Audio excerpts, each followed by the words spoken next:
Major Histocompatibility Complex 1 and 2. They refer to the molecule that present the antigen to T-cells.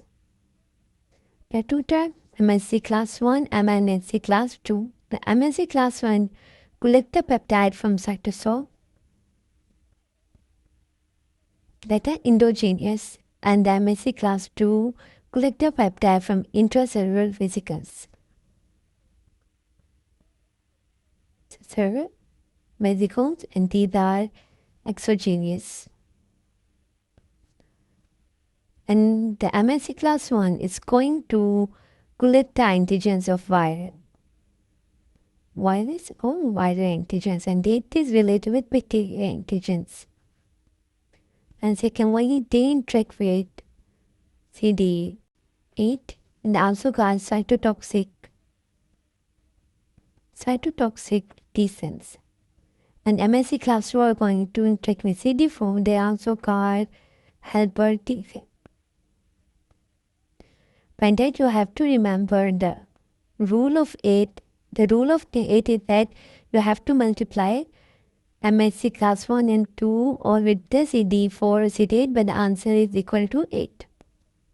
If you make a combination of MHC I and CD8, we will multiply both, the answer will be 8. 8 ones are 8. If we have to make the combination MHC 2 and we have to multiply with CD4, then 4 multiplied with 2 will be 8. So it is the best mnemonic to memorize MHC and MHC2 resemblance with CD4 and CD8. The answer should be 8, according to rule of 8.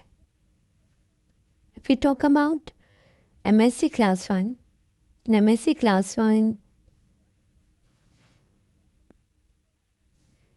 it is cytotoxic T-cell that recognize a specific viral antigen. For example, it is a MHC. This is a viral antigen that is going to present to T-cell, and there are receptor T-cell receptors and CD8, and we have one extra receptor that is CD28. CD28 are going to interact with any receptor of antigen presenting cell that are B7, CD80 or CD86.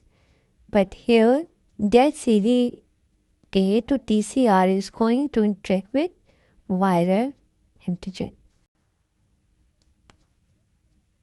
And if we talk about MHC2, in MHC2 same the thing is there, but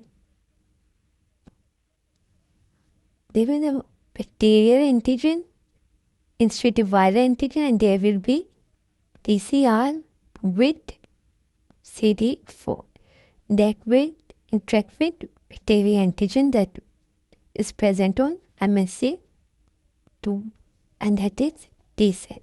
And we say T helper cell, and then they are having a CD4 ligand that is going to interact with CD4 present on B cell.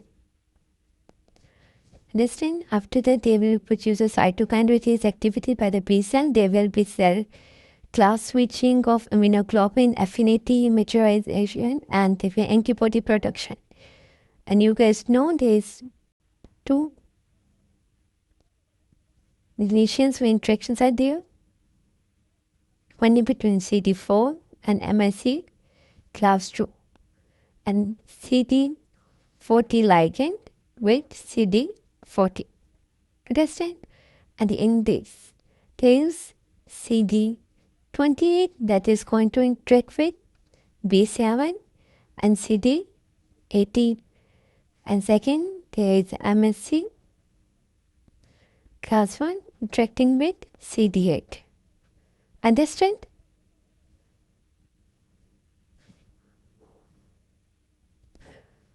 And secondly, if we talk about more about MHC and MHC2, if you guys remember, MHC1 is 1. So all the look I have one letter like HLA-A, HLA-B, HLA-C. So MHC2 is having 2. In his name, there were 2 letters, HLA-DP, HLA-DQ and HLA-DR. The binding, the TCR and CD8 binding with MHC. One you guys already know, and MHC 2 with CD4. Answer should be equal to 8. Courtney rule of 8. The structure is having one long chain and one short chain, and in that they are having two equal length chains, having 2 alpha and 2 beta. Understand? And if you took out the expression, there will be all nucleated cells, antigen presenting cell and platelet except RBC, because RBCs don't have nucleates. And in MHC2 there is the antigen presenting cells.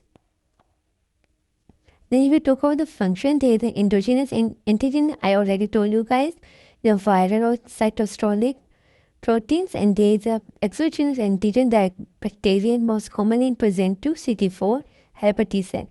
Antigen loading, there will be antigen loading MHC in the ref endoplasmic reticulum and delivery via TAP, but here the loading will give them invariant chain in acidified endosomes.